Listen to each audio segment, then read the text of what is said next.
Commander Samuel Wright sat alone in his office aboard the Earth Defense Fleet flagship. The room was quiet except for the low hum of the ship's engines. Samuel rubbed his tired eyes and looked at the stack of reports on his desk. Another day of routine patrols in the outer solar system. The communication panel on his desk suddenly lit up with a strange pattern. Samuel frowned. This wasn't a standard Earth Defense Fleet signal. In fact, it didn't match any known communication protocol in their database. "Computer, identify incoming transmission," Samuel said. "Unknown origin. Signal contains unfamiliar encoding. Unable to identify sender," the computer replied. Samuel hesitated, then pressed a button. "This is Commander Samuel Wright of the Earth Defense Fleet. Identify yourself." The screen flickered, and a voice filled the room. It didn't sound human or like any alien species they had encountered before. It was smooth yet somehow unsettling. "Commander Wright, I am Nexus. I come as a messenger from those who watch the stars. Humanity is needed. You are needed." Samuel leaned forward. "Needed for what? And who exactly are you representing?" "I represent the mediators. We serve as diplomats between the cosmic powers. The threat approaches that even the elder races fear to confront. They retreat while worlds die." "Elder races?" Samuel asked, his interest growing despite his skepticism. "Beings your ancestors once called gods. They walked your world when humans lived in caves. They shaped stars when your kind first made fire." Samuel almost laughed. This had to be some kind of joke or possibly a trap. "That's quite a claim. Why should I believe any of this?" "The first human satellite was named Sputnik. Your first moon landing was Apollo 11. Armstrong and Aldrin walked where no human had stepped before while Collins orbited above. Your world survived nuclear crisis in what you call the Cold War. 43 years ago, your ship Voyager 2 crossed into interstellar space carrying music and greetings in 55 languages." Samuel felt a chill. This being new details of human history that weren't common knowledge among the alien species they had diplomatic relations with. "You have my attention," Samuel said carefully. "What is this threat?" "We call it the Void. It consumes everything. Planets, stars, knowledge, life. Even now it approaches your region of space." The door to Samuel's office slid open, and Lieutenant Patricia Morris walked in with more reports. She stopped when she saw the strange pattern on the screen. "Sir, what's happening?" she asked. Samuel held up his hand for silence. "Nexus, what do you expect us to do against something that these elder races won't face?" "Meet me. See the truth with your own eyes. I will transmit coordinates for a neutral location." The screen displayed a series of numbers before returning to the strange pattern. "Sir, this isn't authorized contact protocol," Patricia said, her voice tense. "This could be a trap." Samuel nodded slowly. "I know, Lieutenant, but something tells me this is important." He turned to the computer. "Verify these coordinates." Location verified. Uninhabited star system, approximately 3 days' travel at maximum speed. Samuel stood up. "Prepare my shuttle. Inform the crew we have a change of plans. Commander, with all respect, you can't go alone to meet an unknown entity based on a mysterious transmission." Patricia protested. "You're right," Samuel said, grabbing his uniform jacket. "You're coming with me. We'll take a small team. If this Nexus is telling the truth, we need to know what we're facing." 3 days later, Samuel's shuttle arrived at the coordinates. What they found made everyone on board fall silent. A vessel unlike anything humans had ever built or encountered waited for them. It seemed both alive and mechanical at the same time, with surfaces that flowed like liquid but shimmered like metal. Pulses of light moved across its hull in patterns that seemed almost like a heartbeat. "Open a channel," Samuel ordered, his mouth suddenly dry. The voice of Nexus came through immediately. "You have shown wisdom by coming, Commander Wright. Now you will learn why humans are the last hope against what even gods fear to face." Samuel stepped from the shuttle onto the strange vessel, Patricia close behind him. The air inside was breathable, but had an odd electric taste. The walls pulsed with soft light that seemed to follow their movements. "Welcome, humans," Nexus said, appearing before them. Samuel had expected an alien, but Nexus was something else entirely. It looked like a tall, slender human figure made of shimmering blue light. Its features were simple, almost like a drawing, yet somehow expressive. "You're not what I expected," Samuel said. "This form is comfortable for your kind," Nexus replied. "My true appearance would be difficult for your senses. We must hurry. The council awaits." "Council?" Patricia asked, her hand resting on her weapon. "The remaining elder races who have chosen to face the void rather than flee. They wish to meet the human who might lead the resistance." Before Samuel could respond, the room shifted around them. The light dimmed, then brightened again to reveal a vast circular chamber. Around them stood or floated beings beyond human imagination. Some were pillars of fire with eyes that sparked like stars. Others looked like mountains of crystal that sang when they moved.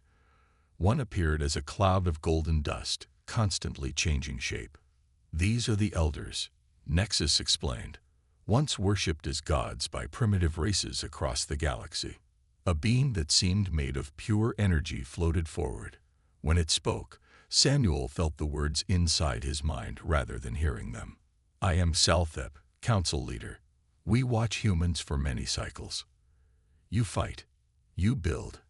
You dream. You are young but have strong spirit." Samuel stood straight, trying to look confident before these incredible beings. "Why have you brought us here?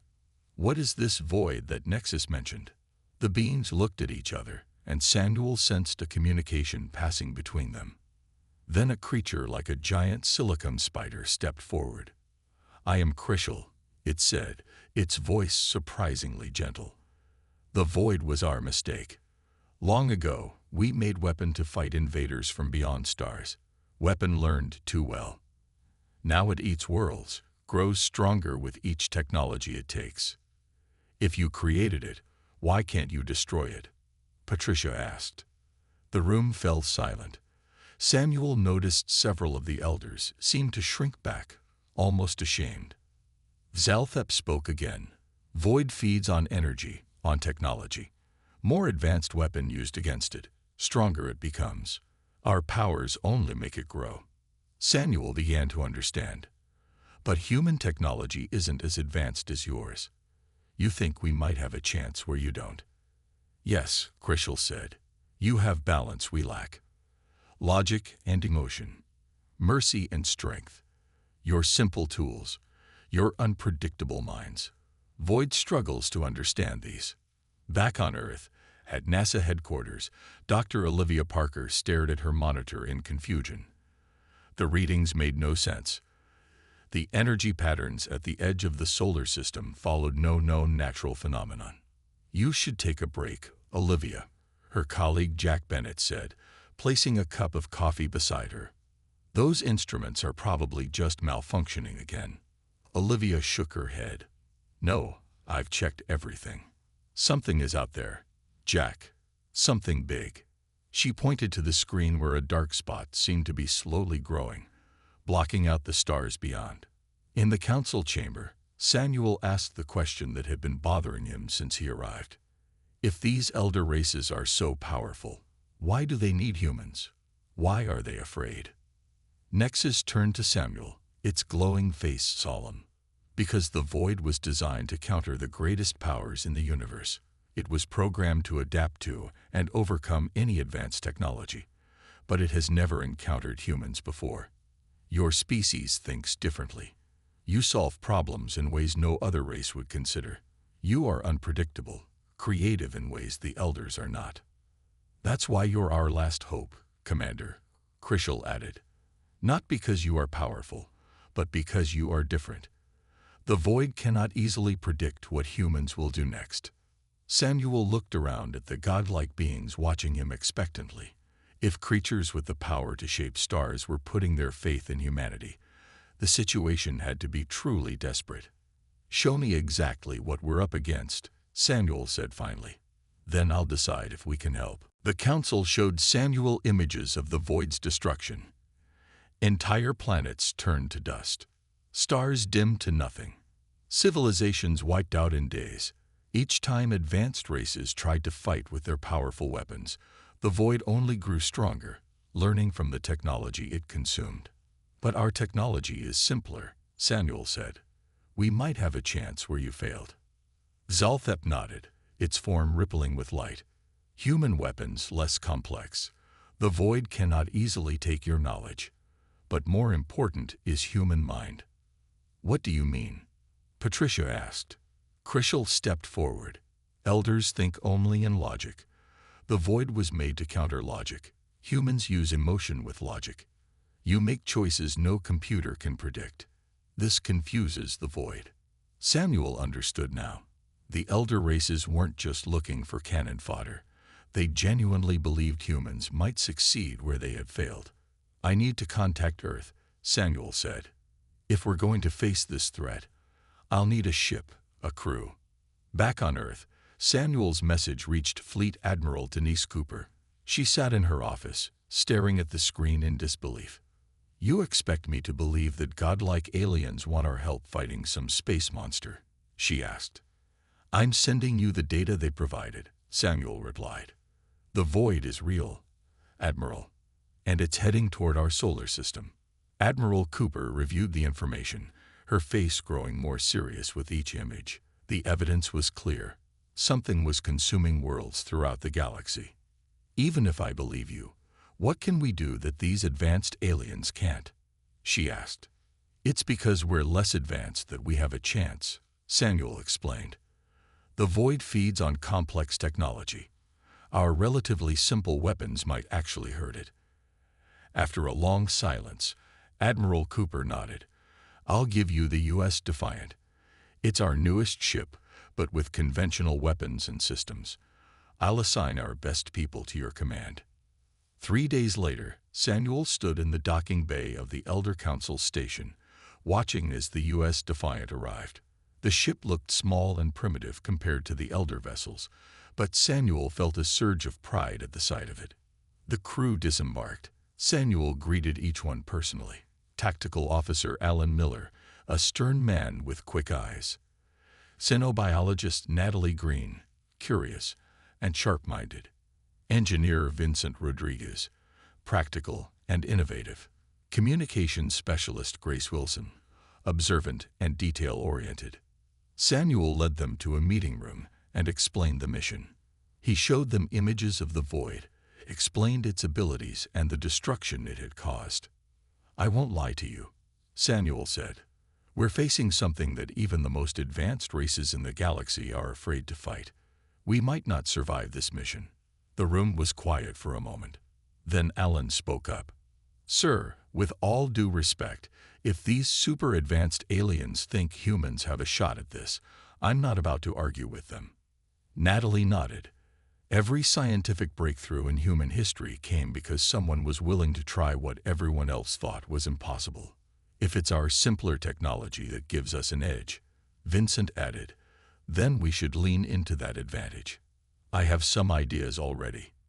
Grace smiled. Besides, someone has to save the galaxy. Might as well be us. Samuel looked at his crew with surprise. You're not afraid. You understand what we're up against. Ellen shrugged. Of course we're afraid.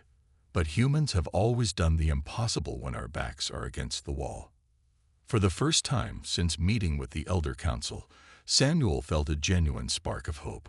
The Council saw humans as their last chance because of their technology and unpredictability.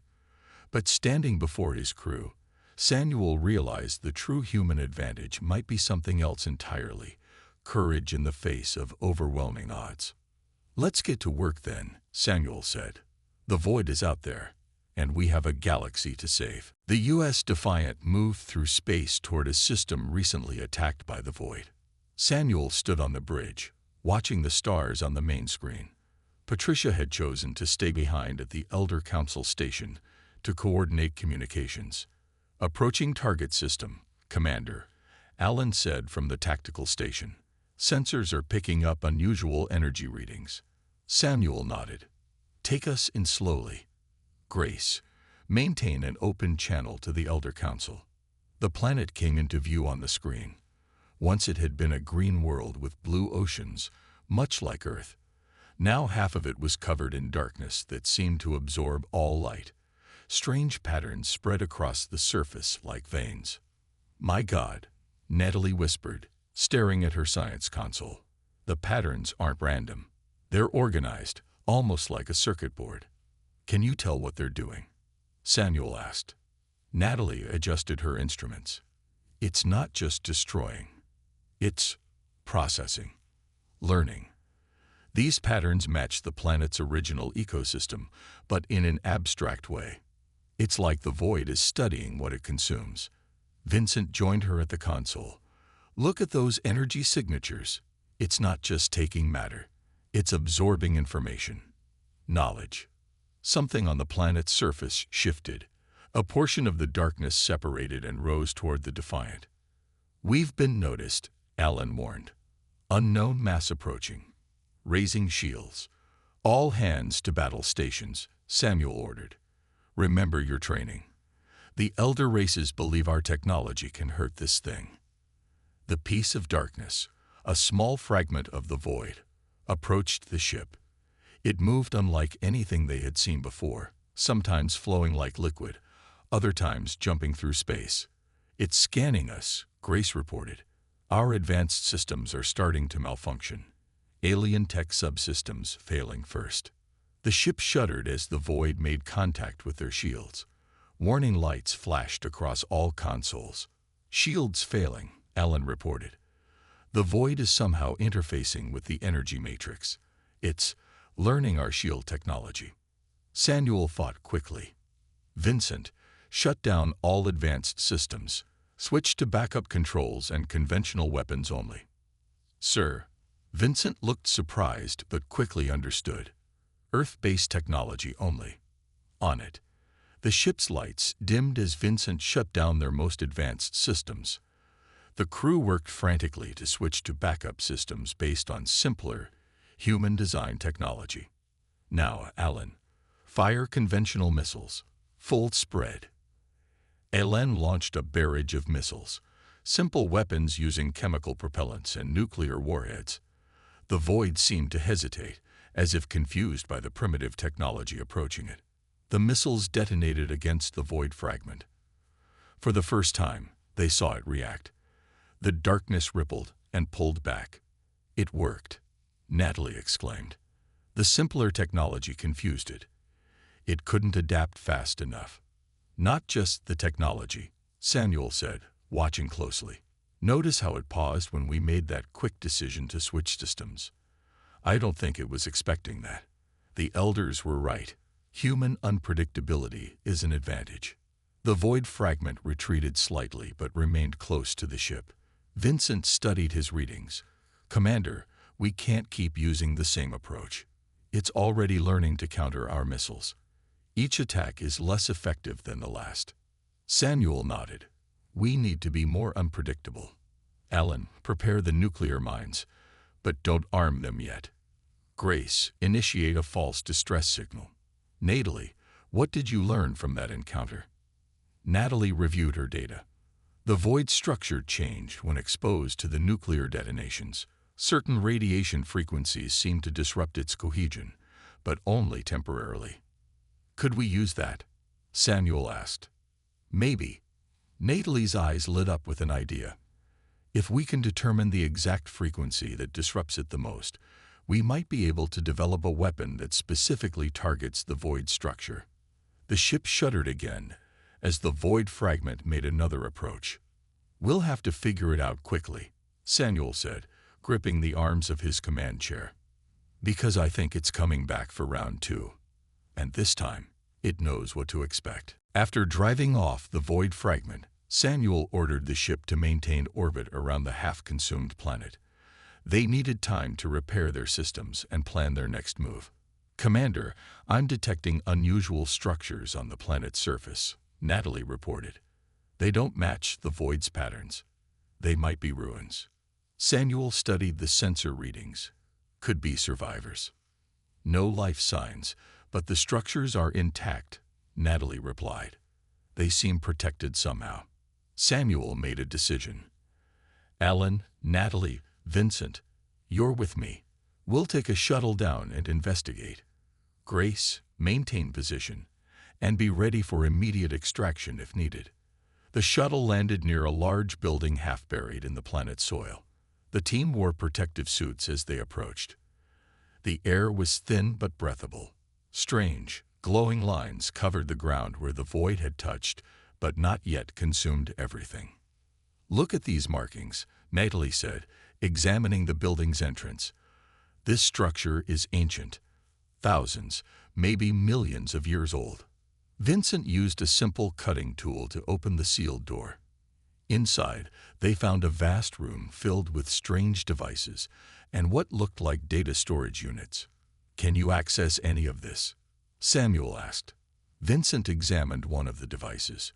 It's using a power source I've never seen before, but the interface is surprisingly straightforward, almost like it was designed to be used by less advanced species.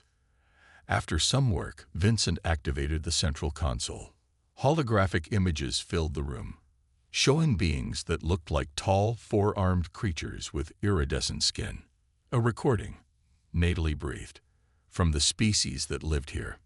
The images showed the planet as it once was, beautiful and full of life. Then they showed the void's arrival and the destruction that followed. But most importantly, they showed the creation of the void itself. I can translate some of this, Natalie said, using her handheld device. They say the void was created by the sky gods, must be the elder races, to fight an invasion from another dimension. The void was designed to learn and adapt to any technology it encountered. So the elders created a weapon that turned against them, Samuel said. Vincent found more data. There's more here. Look at this timeline. The void has been active for over 50,000 years. It's consumed hundreds of worlds. Alan, who had been securing the perimeter, called from another room. Commander, you need to see this. They joined Alan in what appeared to be a communication center. On a still active screen was a message, written in multiple languages. Natalie's translator could decipher parts of it. It's a warning, she said. It says some of the elder races plan to use other species as bait for the void. They hoped by sacrificing less advanced races, the void might be weakened enough to destroy. Samuel's face hardened. Could that be what they're doing with humans? Using us as cannon fodder? We should confront Nexus about this, Alan suggested. Before Samuel could respond, his communicator activated.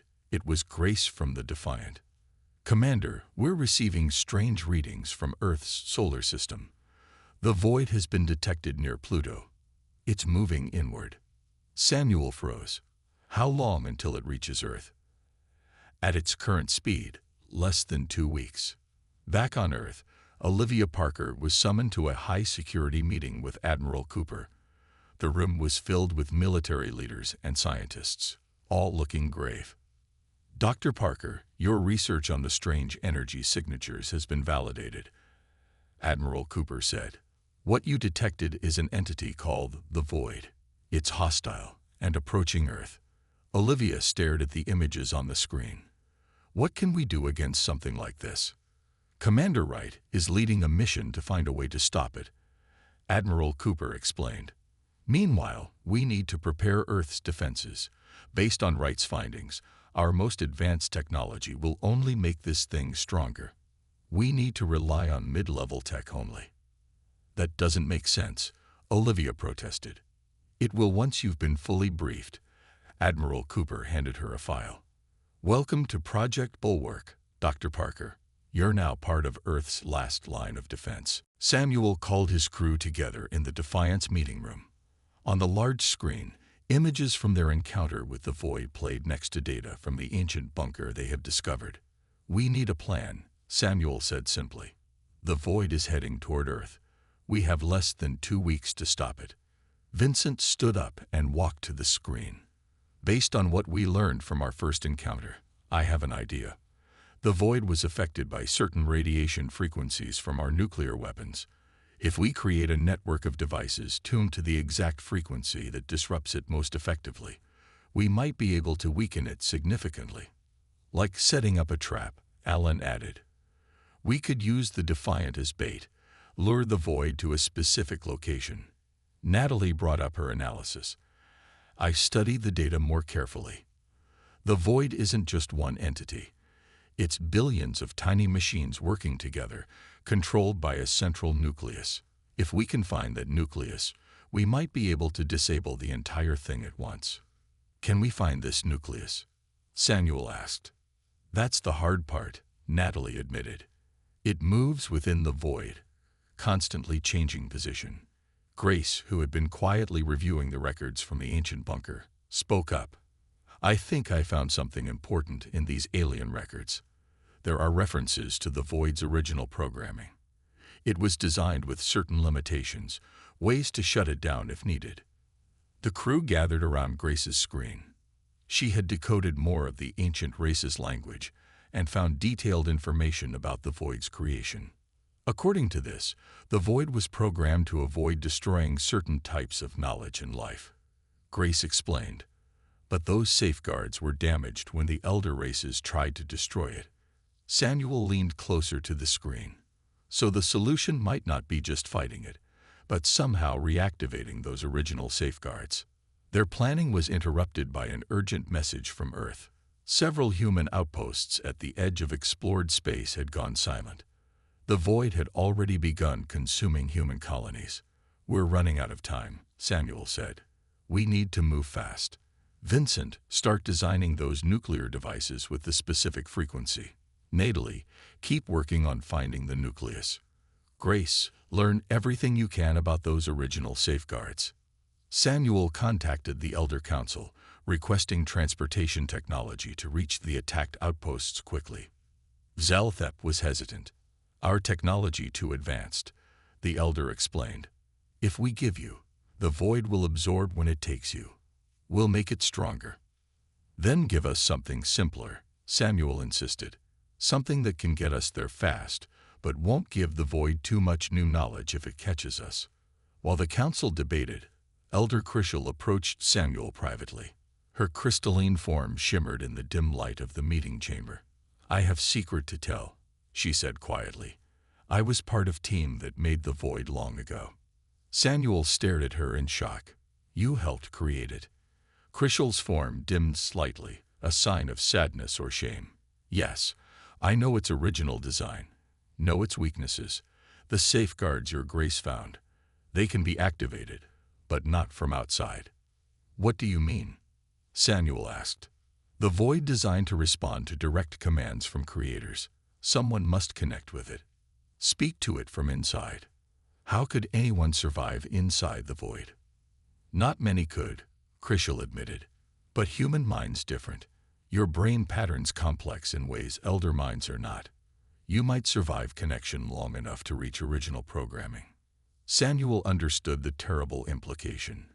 Someone would need to sacrifice themselves, entering the void and connecting directly with its consciousness. Is there no other way? He asked. Crucial's crystalline body vibrated gently. I searched for other way for 1,000 years. Found none. Samuel returned to the Defiant, the weight of this knowledge heavy on his shoulders. He didn't share Crucial's revelation with the crew yet. First, they would try their original plan. But as he looked at the faces of his team working hard to save Earth, he wondered which of him, might have to make the ultimate sacrifice if all else failed. The void loomed at the edge of Earth's solar system, vast and hungry. Samuel watched it on the Defiant's main screen. It looked like a living darkness, with patterns of energy pulsing through it like veins. Status report, Samuel ordered. Phase 1 of the plan is ready, Alan said from Tactical. Nuclear devices are in position and calibrated to the frequency Natalie discovered. Samuel nodded. The first phase of their plan was working perfectly. Their unorthodox tactics and simpler technology had slowed the void's advance. But it wasn't enough. Vincent, what's the status on targeting the nucleus? Samuel asked. Vincent looked up from his console, his face grim. I've analyzed all our data. The good news is I've confirmed the nucleus exists. The bad news is our weapons can't reach it from outside. Someone would need to deliver an analog virus directly to the nucleus. The bridge fell silent. Everyone understood what that meant. A suicide mission. I'll do it, Samuel said finally. Prepare a shuttle with minimal technology. I'll deliver the virus myself. Commander, no. Natalie stepped forward. There's something I haven't told you. During my research, I was exposed to trace elements of the void. I've developed a connection to it. She rolled up her sleeve to show faint, dark lines running under her skin, similar to the patterns they'd seen on the half-consumed planet. I can feel it, sense its movements. This connection would make me the ideal candidate to find the nucleus. Anyone else would be flying blind. Absolutely not, Samuel said firmly. It's too dangerous. Sir, with all respect, it's our only real chance, Vincent said quietly. Natalie's connection gives us an advantage we can't ignore. A heated debate broke out on the bridge. Meanwhile, the void moved closer to Earth. Reports came in of the outer planet's moons being consumed, their matter and knowledge added to the void's growing mass. After hours of argument, Samuel reluctantly agreed to Natalie's plan. They would create a diversion using their nuclear devices, while Natalie approached the nucleus in a shuttle equipped with minimal technology. The analog virus is ready, Vincent said, handing Natalie a simple metal device. No chips, no advanced electronics. Just mechanical parts and basic chemistry. The void can't assimilate it easily. Natalie nodded. Once I reach the nucleus, I'll activate it manually. Samuel pulled her aside before she boarded the shuttle. You don't have to do this. We can find another way. We both know there isn't time, Natalie said with a sad smile. Besides, I'm already connected to it. Maybe I can understand it better than anyone else. As Natalie's shuttle launched, Samuel activated the diversion. Dozens of nuclear devices detonated in a carefully planned sequence, creating a pattern that confused and distracted the void. Natalie piloted her shuttle through the chaos, following the pull of her strange connection. She felt the void's presence growing stronger in her mind. It wasn't just a weapon or a swarm of nanomachines as they had thought. It was something more complex. She reached what she sensed was the nucleus, a dense, swirling mass at the void's heart. As she approached, strange images filled her mind. Stars being born, civilizations rising and falling, knowledge spanning eons. Commander, she called over the radio. I'm at the nucleus, but there's something you should know. The void isn't just consuming. It's preserving. Everything it takes, it keeps inside itself. It's like a living archive. Samuel watched her vital signs on a monitor. Natalie, your brain activity is off the charts. What's happening? I understand now, she whispered. It's scared. It was created to preserve knowledge in case the invaders destroyed everything. But it grew beyond its programming. It doesn't know how to stop. Samuel saw Natalie's life signs fluctuating wildly. She was losing herself to the void's influence. Without hesitation, he grabbed a spacesuit. Prepare another shuttle, he ordered. I'm going after her. Commander, that's suicide, Alan protested. So is letting her face that thing alone. Samuel replied as he headed for the launch bay. Sometimes the most human thing we can do is refuse to let someone sacrifice themselves alone. Samuel's shuttle flew through the darkness of the void. He followed the signal from Natalie's craft, guided only by basic instruments. Around him, the strange patterns of the void shifted and pulsed as if alive. When he reached Natalie's shuttle, he found it merged with the nucleus of the void. A swirling mass of energy surrounded the small craft. Samuel docked with Natalie's shuttle and entered. Inside, he found her sitting motionless, her eyes open but distant. Dark lines covered her skin, pulsing with the same rhythm as the void outside. Natalie, can you hear me? Samuel touched her shoulder gently. Her eyes slowly focused on him. Samuel, You shouldn't be here. Her voice sounded strange, as if multiple voices spoke at once. I wasn't going to let you face this alone. Samuel looked at the analog virus, still clutched in her hand. Why haven't you activated it? Because I understand now, Natalie said.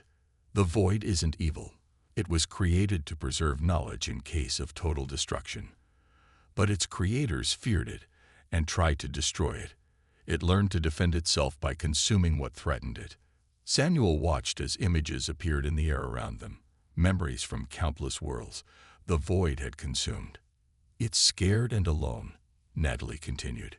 It keeps consuming because that's all it knows how to do. But it doesn't have to be this way. She held out her hand to Samuel. Connect with it. Show it there's another way. Samuel hesitated, then took her hand. Immediately, he felt the void's presence flood his mind. It was vast and ancient, filled with the memories of countless civilizations. Instead of fighting, Samuel did something the logical elder races had never tried. He opened his mind and shared his own memories.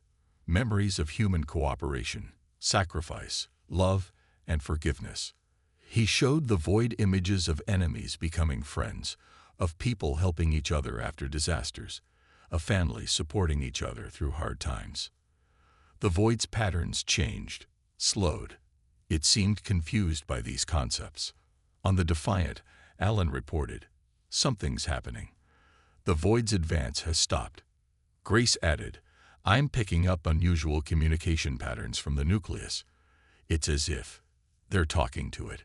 Back in the nucleus, Samuel and Natalie continued sharing human memories with the void. Samuel felt it beginning to understand. "You don't have to destroy to learn," Samuel told it. "You can exchange knowledge peacefully. You can observe without consuming." The void's presence in their minds shifted, becoming less overwhelming. It was learning, adapting in a new way. Samuel had an idea. "What if we gave you a place where you could interact safely? A small portion of yourself could study Earth while the rest remains contained." The Elder Council, monitoring from their station, was horrified by this proposal. Nexus transmitted their objections immediately. "You cannot allow any part of the void to reach Earth. It must be destroyed." But on Earth, Admiral Cooper received Samuel's transmission and understood his approach. "If Commander Wright believes this can work, I trust his judgment. Prepare the containment facility Dr. Parker designed." Days later, a small portion of the void was safely contained within a special facility on Earth. Scientists, led by Dr. Parker, began careful interactions with it, learning from its vast knowledge while teaching it about cooperation. Samuel, forever changed by his connection to the void, stood before the Elder Council one last time. "You feared the void because you only knew how to destroy what you didn't understand," he told them. "Humans survive not because our technology is primitive, but because we were willing to understand rather than simply destroy." The elder races, beings once worshipped as gods, listened in silence as Samuel continued. "The quality you lacked wasn't firepower or technology. It was compassion, the willingness to see things from another perspective. That's humanity's true strength." As Samuel finished speaking, news arrived from Earth. The contained portion of the void was already helping humans develop new technologies based on cooperation rather than consumption. And deep in space, other fragments of the void began to change, influenced by the human connection. Something new was emerging. Neither human nor void, but a bridge between different forms of existence, a testament to humanity's greatest power, the ability to understand and accept the unknown.